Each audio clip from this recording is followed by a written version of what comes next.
सरकार साल भर में कहां से कितना कमाएगी और कहां कितना खर्च करेगी, इसी का हिसाब किताब होता है बजट में। वित्त मंत्री निर्मला सीतारमण 1 फरवरी को बजट पेश करेगी। बजट का असर हम सब पर पड़ता है, इसीलिए इसे समझना भी बहुत जरूरी है।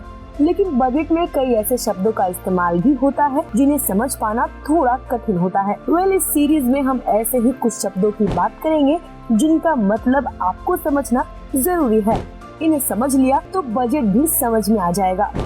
और आज का वर्ड है जीएसटी।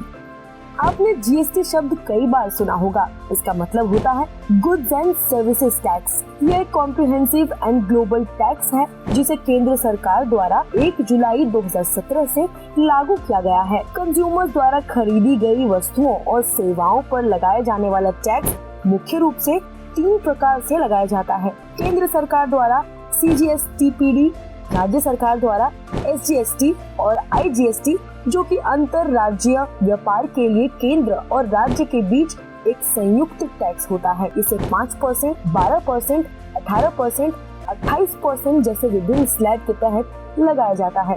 इसका मुख्य उद्देश्य व्यवसायों को stamp duty, sales tax, income tax और अन्य जैसे विभिन्न मिनिमम टैक्सेस से छूट देना होता है।